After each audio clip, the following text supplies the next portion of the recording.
সুপ্রিয় শিক্ষার্থী, আশা করি তোমরা ভালো আছো। আমি অমিত সাহা, প্রভাষক, গণিত বিভাগ, মাইলস্টোন কলেজ। আজকে আমরা আলোচনা করব 10G এই অধ্যায়টি নিয়ে। আজকে আমরা মূলত কিছু গাণিতিক সমস্যাবলী নিয়ে আলোচনা করতে যাচ্ছি। অধ্যায়টি তোমাদের জন্য খুবই গুরুত্বপূর্ণ। আশা করি তোমরা মনোযোগ সহকারে লেকচারটি দেখবে এবং চর্চা করবে। তাহলে চলো দেখে নিয়ে যাও আজকের লেকচারটি। সুপ্রিয় শিক্ষার্থী, আজকে আমাদের আলোচ্য বিষয় অনুশীলনী 10G এবং আজকে আমরা কিছু সমস্যা সমাধান করতে যাচ্ছি। আমাদের প্রথম প্রশ্ন, কোশ্চেন নাম্বার 66। এখানে দেওয়া আছে আমাদের ইন্টিগ্রেশন 0 to ln 2 অ্যান্ড এখানে দেওয়া আছে e to the power x divided by 1 plus e to the power x dx। আমরা এটাকে ইন্টিগ্রেশন করলে কি পাই, এটা হচ্ছে আমাদের প্রথম আলোচ্য বিষয়। এই প্রশ্নটা সমাধান করতে গিয়ে আমরা প্রথমে যেটা করব, আমাদের হরটাকে আমরা কোনো একটা ভেরিয়েবল বা ধ্রুবকের মাধ্যমে ধরে নিব। তাহলে মনে করি 1 plus e to the power x, এটাকে আমরা ধরে নিচ্ছি জেড।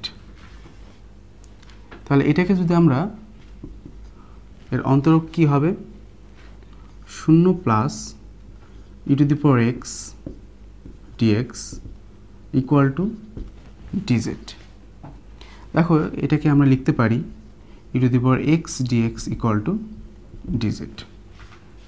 এখন এখানে আমরা যেহেতু x এর ভেরিয়েবলটাকে z এর ভেরিয়েবলের মাধ্যমে ধরেছি, তাই আমাদের লিমিটটাকেও পরিবর্তন করতে হবে।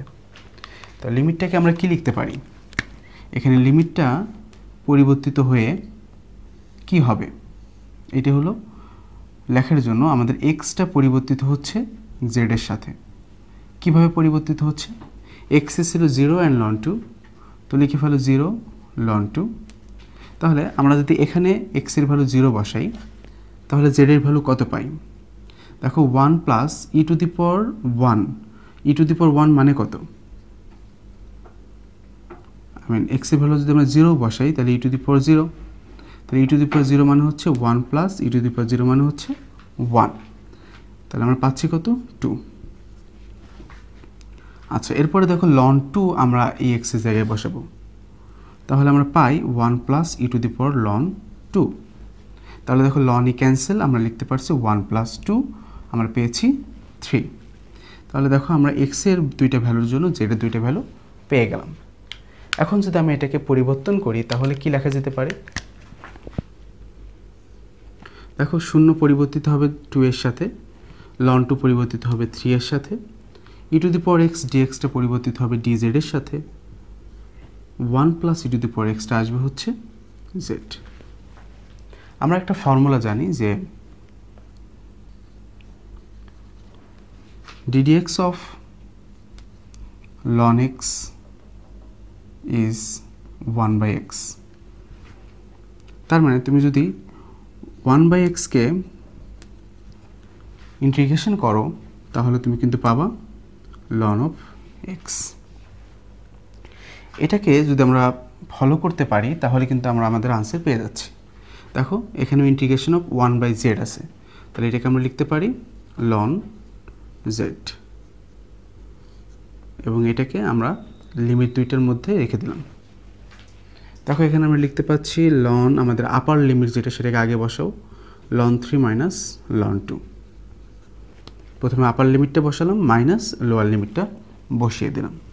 তাহলে আমরা পাচ্ছি ln 3/2। কারণ কি, কারণ আমরা জানি log a minus log b equal to log of a by b। তো আমরা সেটাই করলাম এবং এটা হচ্ছে আমাদের রিকোয়ার্ড আনসার। আমার মনে হয় তোমরা অঙ্কটি বুঝতে পেরেছো। তাহলে আমরা আমাদের পরবর্তী সমস্যাটি দেখে নিই। তাহলে আমাদের দ্বিতীয় সমস্যাটি হচ্ছে প্রশ্ন নাম্বার 68। এখানে দেওয়া আছে আমাদের ইন্টিগ্রেশনের ঊর্ধ্ব এবং নিম্ন লিমিটটা হচ্ছে ই স্কোয়ার এবং 0 dx over x into 1 plus ln x।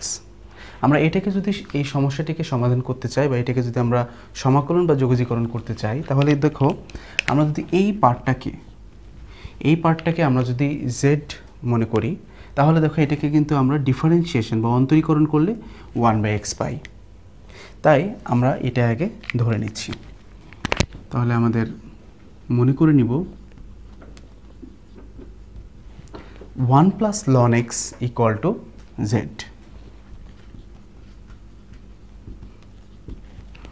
তাহলে 1 plus ln x equal to z হয়, তাহলে এখানে আমরা কি করতে পারি, এটাকে আমরা অন্তরীকরণ করলে 0 plus 1/x dx equal to dz পাবো। তার মানে হচ্ছে 1/x dx এর ভ্যালুটা হবে dz। আচ্ছা, আমি আগেই বলেছিলাম যখন তুমি কোনো একটা ভেরিয়েবলকে অন্য একটা ভ্যারিয়েবলের মধ্যে ধরে নিবে তখন তোমাকে অবশ্যই এর লিমিটটাকেও কি পরিবর্তন করতে হবে। তাহলে আমরা যদি লিমিটটাকে পরিবর্তন করি তাহলে কি পাই,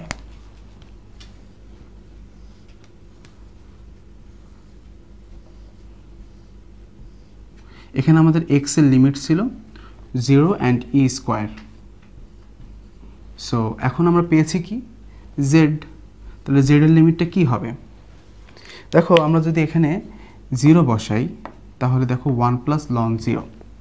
ln 0 এর ভ্যালু কত, এক্স্যাক্টলি এটার ভ্যালু কিন্তু সবসময় হবে হচ্ছে 1 প্লাস ln 0, দ্যাট মিনস এটা হবে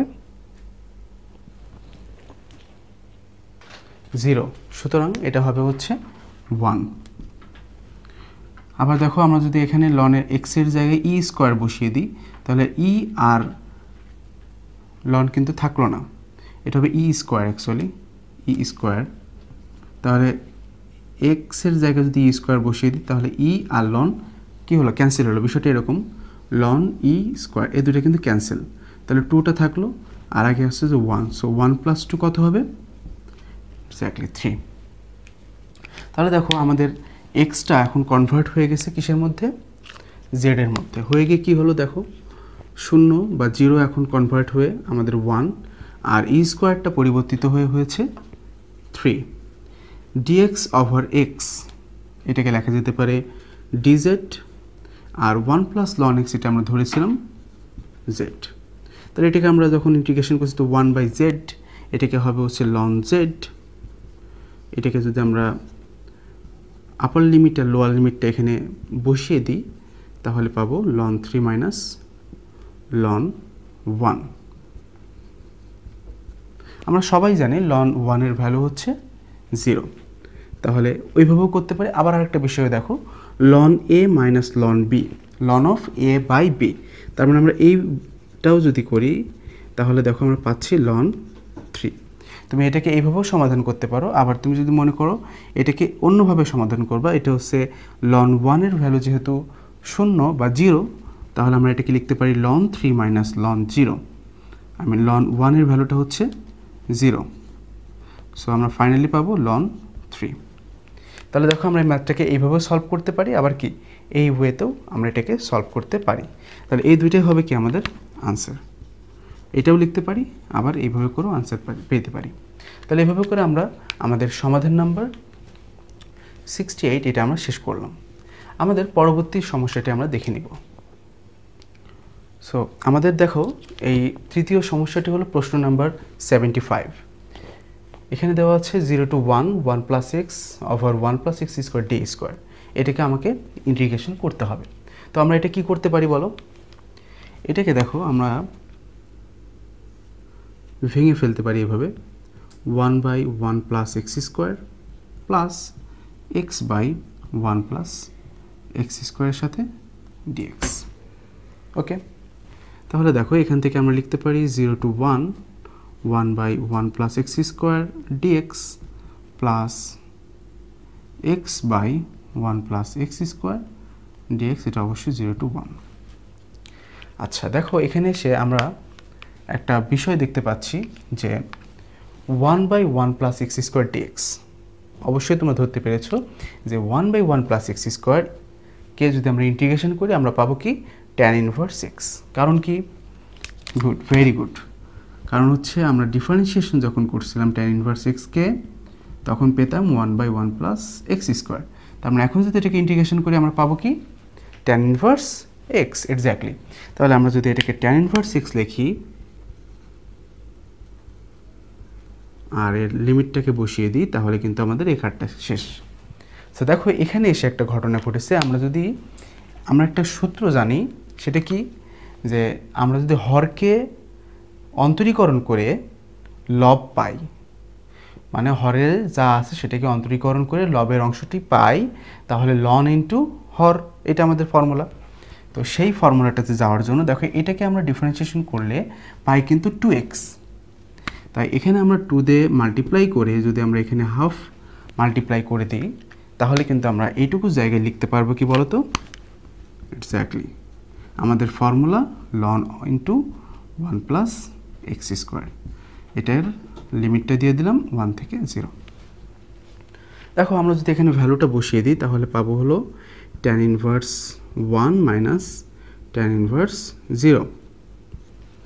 আর এখানে দেখো আমরা যদি ভ্যালুটা বসিয়ে দিই আমরা পাবো লন 1 প্লাস 1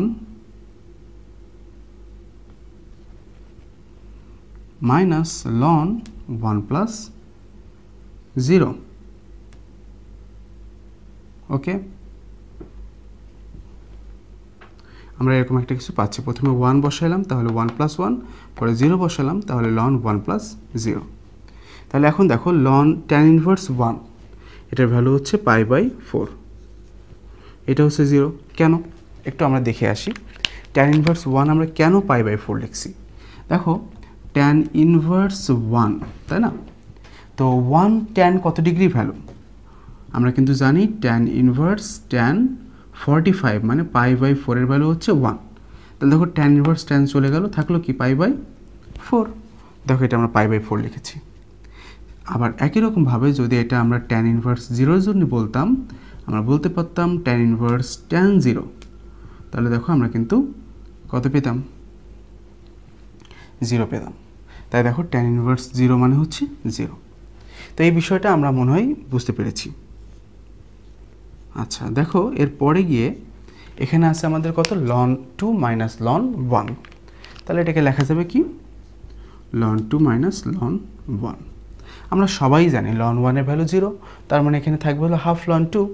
তাহলে দেখো আমাদের এখান থেকে যে আমাদের ফাইনাল আনসারটা আসবে সেটা হলো π/4 মাইনাস হাফ লন 2, এবং এটাই কি হবে আমাদের রিকোয়ার্ড আনসার। বুঝতে পেরেছো সবাই? ধন্যবাদ। আমরা আমাদের এর পরের যে অঙ্কটি আছে সেটা আমরা দেখে নিব।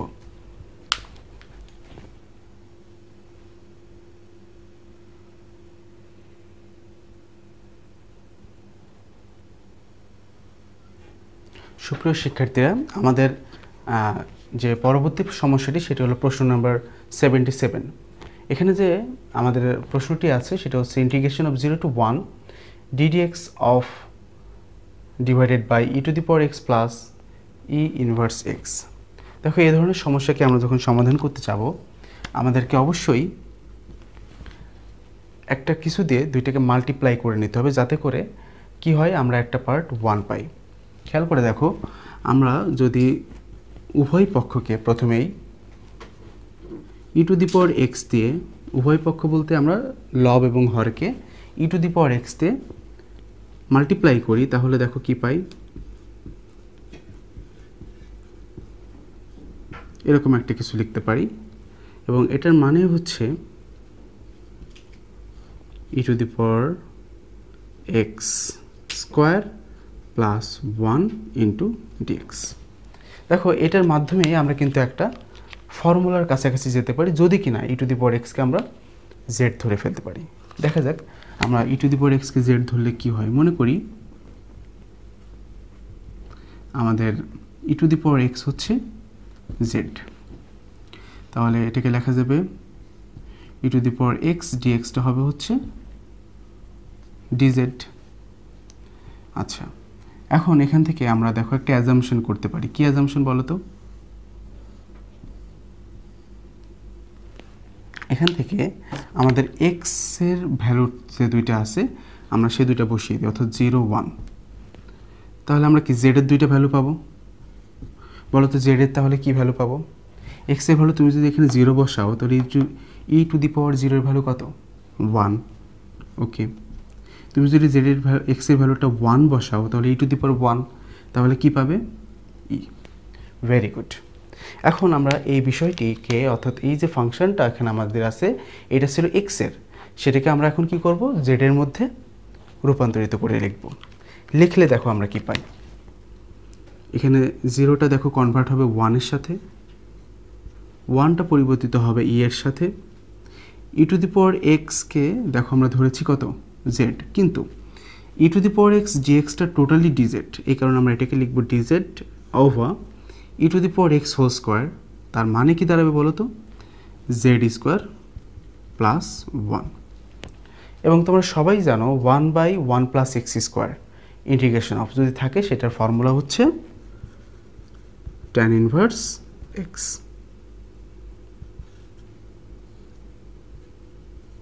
আমরা কি বলতে চাচ্ছি, আমরা দেখে এসেছিলাম যখন আমরা tan ইনভার্স এক্সকে ডেরিভেটিভ বা ডিফারেন্সিয়েশন করছিলাম তখন পেতাম হচ্ছে 1/1 প্লাস এক্স স্কোয়ার, তাই না? তো এখন তুমি যদি এটাকে ইন্টিগ্রেশন করো তাহলে কি এটা পাবা, অর্থাৎ integration of 1/1 plus x square dx is equals to tan inverse x plus C. এটা আমরা এখন শিখেছি এবং এটা আমরা এখানে অ্যাপ্লাই করলাম।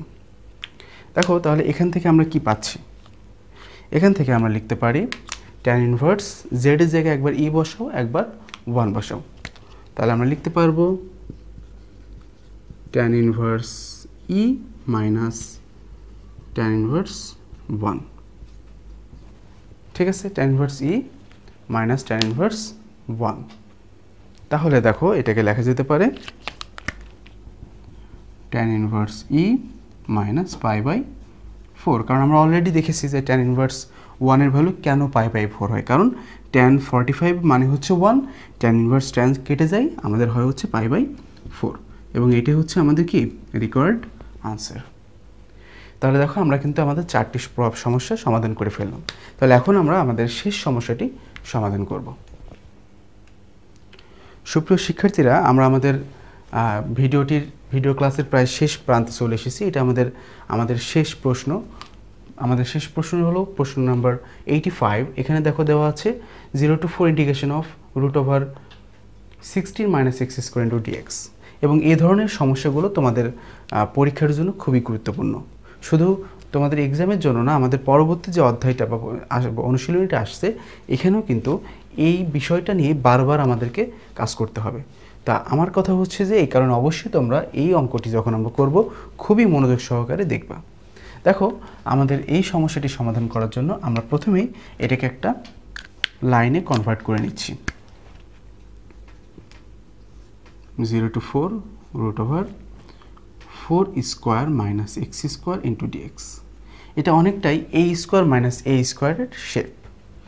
আমি এই কথাটা কেন বললাম, দেখো এখানে এসে আমাদের এক্সের ভ্যালুটা ধরতে হবে। এবং কি ধরতে হবে, এক্সের ভ্যালুটা আমরা মনে করে নিব এটা হবে a সাইন এক্স। এ বলতে এখানে যে থাকবে, অর্থাৎ 4 সাইন থিটা আমরা ধরে নিলাম। ঠিক আছে, এটাকে আমরা যদি আমি এখন অন্তর করি তাহলে কি পাই, ডিএক্সের ভ্যালুটা হবে 4 cos থিটা ডি থিটা। এবং এখানে এসে আমরা অবশ্যই আমাদের এক্সের সাথে থিটার যে রিলেশনটা সেটাকে ক্লিয়ার করে নেব। তার মানে এখানে আমাদের ছিল এক্স এবং এক্সের ভ্যালু ছিল 0 to 4। এখানে এসে আমরা যেটা বলবো, আমরা পেলাম থিটা, সো থিটার ভ্যালুটা আমাদের কি লাগবে, বের করে নিতে হবে। ঠিক আছে, কিভাবে বের করব বলো, দেখো আমাদের এক্সের ভ্যালুটা আমরা যদি এখানে বসাই, এক্সের ভ্যালু 0, তাহলে কি হয় একটু দেখো, 0 = 4 সাইন থিটা। তাহলে কি লেখা যাবে, সাইন থিটা = 0। তাহলে সাইন কত ডিগ্রি ভ্যালু 0, অবশ্যই সাইন 0 ডিগ্রি ভ্যালু 0। তার মানে সাইন থিটা = সাইন 0, তার মানে থিটার ভ্যালু 0, তাহলে আমরা 0 পেলাম। আবার দেখো যদি আমরা 4 বসাই তাহলে কি পাই, এক্সের ভ্যালু যদি 4 বসে তাহলে 4 = 4 সাইন থিটা। এটার জন্য আমরা পাবো 4/4 মানে 1 = সাইন থিটা। সাইন কত ডিগ্রি ভ্যালু, 1, অবশ্যই 90 ডিগ্রি ভ্যালু। তাহলে সাইন থিটা = সাইন 90 ডিগ্রি, তার মানে π/2। তাহলে দেখো আমরা থিটার ভ্যালু পেলাম π/2। তাহলে আমরা এখানে কত বসাতে পারি, ভেরি গুড, π/2। তাহলে দেখো আমরা এখানে এক্সের যে পার্টটাকে সেটাকে আমরা আবার থিটার মধ্যে কনভার্ট করে ফেলছি। তাহলে থিটার 0-এর জন্য আমরা 0 পেয়েছি, 4-এর জন্য আমরা π/2 পেয়েছি, √4² আমরা x এর ভ্যালু নিয়েছিলাম 4 sin theta then whole square, এবং dx এর ভ্যালুটা আমরা পেয়েছিলাম 4 cos থিটা dθ। ঠিক আছে, দেখো এই ধরনের সমস্যা থেকে এখন যদি আমরা এটাকে ক্যালকুলেশন করতে চাই, প্রথমে আমরা যেটা করব, এখানে 4² এখানে 4², সো আমরা 4²টাকে ডিরেক্টলি কমন নিয়ে নিব, তাহলে 1 মাইনাস সাইন স্কোয়ার থিটা থাকলো, আর এখানে 4 cos থিটা dθ। দেখো এখানে 1 মাইনাস সাইন স্কোয়ার থিটা যে আছে, এটাকে আমরা যদি রুটের মধ্যে cos স্কোয়ার থিটা তো অবশ্যই হবে, এবং রুটের মধ্যে থেকে বের করে নিলে আমরা এটাকে একবারে লিখতে পারবো 4 into cos theta 4 into cos theta dθ। বুঝতে পেরেছো অবশ্যই, কারণ এখানে দেখো 4² ছিল, স্কোয়ার রুট কেটে গিয়ে 4 থাকলো, এখানে 1 মাইনাস সাইন স্কোয়ার থিটা মানে কত, cos স্কোয়ার থিটা, সো স্কোয়ারের রুট কেটে গেল, তাহলে আমরা এরকম কিছু একটা পেলাম। তাহলে এর পরের যে লাইনটা দেখো, সেটা আমরা কি লিখতে পারি, এটাকে লেখা যেতে পারে এরকম কিছু একটা 4/4 cos স্কোয়ার থিটা dθ। ওকে, এখন আমরা এটাকে রাইট সাইডে সলভ করব। আচ্ছা, তাহলে আমরা কি লিখতে পারি, দেখো এখানে আছে 0 to π/2 16 cos square theta dθ। আমরা এটাকে এইভাবে করে লিখতে চাচ্ছি, 0 to π/2 8 into 2 cos square theta dθ। কেন বলো তো, 16কে আমি 8 into 2 লিখছি কেন, কারণ আমরা জানি 2 cos স্কোয়ার থিটার একটা ফর্মুলা আছে। কি ফর্মুলা, 2 cos স্কোয়ার থিটা মানে 1 প্লাস cos থিটা, সেটা আমরা এখানে প্রয়োগ করি, 1 প্লাস cos 2 থিটা dθ। ঠিক আছে, তাহলে দেখো এখন যদি আমরা এটাকে ক্যালকুলেশন করি, তাহলে এটাকে আমরা আলাদা করে দিতে পারি, 1 ইন্টু dθ মানে dθ, 8 0 to π/2 cos 2 theta dθ। ঠিক আছে, এখন দেখো আমরা যদি এই dθটাকে ইন্টিগ্রেশন করি, তাহলে আমরা পাবো কত, এক্স্যাক্টলি থিটা, এবং তার লিমিট যেটা সেটা থেকে যাবে। আবার এখানে দেখো 8 থাকলো cos 2 থিটা, এটাকে যদি আমরা ইন্টিগ্রেশন করি আমরা কি পাই, আমরা জানি integration of cos ax dx equals to sin ax by a, তার মানে এখানে যে কনস্ট্যান্ট ভ্যালুটা থাকবে সেটা নিচে আসবে, তার মানে এটাকে লেখা যেতে পারে sin 2 থিটা বাই 2। ঠিক আছে, এখন আমরা যদি এটা এখানে বসিয়ে দিই, তাহলে দেখো কি পাই, এটাকে লেখা যেতে পারে 8 π/2 মাইনাস 0 প্লাস 8/2 8/2 sin 2 ইন্টু π/2, তার মানে sin π minus 0 should be sin 0। আমরা দেখো আপার লিমিট আর লোয়ার লিমিটটা বসিয়ে দিয়েছি, তাহলে এখানে আমরা পাচ্ছি 8 ইন্টু π/2 মানে 4π প্লাস 4, দেখো এখানে এসে sin π মানে sin 180, sin 180-র ভ্যালু 0, আবার কি sin 0-এর ভ্যালু 0, তাহলে আমরা কি পাচ্ছি, এই টোটাল যে পার্টটা টোটালি আসলে আপনাদের 0 আসে, তাহলে আমরা ফাইনালি পাচ্ছি 4π, এবং এটাই কি বলতো, এই 4π হচ্ছে আমাদের রিকোয়ার্ড আনসার। সুতরাং প্রিয় শিক্ষার্থীরা, আমি আশা করছি তোমরা টোটাল যে অঙ্কগুলো আমরা আজকে সমাধান করেছি সেগুলো তোমরা বুঝতে পেরেছো, এবং এই অঙ্কগুলো অবশ্যই তোমরা বুঝে খাতায় করবা, তাহলে আশা করি তোমাদের কোনো সমস্যা হবে না। এরপর যদি তোমাদের কোনো সমস্যা তোমরা ফিল করো, অবশ্যই তোমরা তোমাদের সাবজেক্ট টিচারদের সাথে যোগাযোগ করবে। ভালো থাকো, আজকে এই পর্যন্তই, ধন্যবাদ।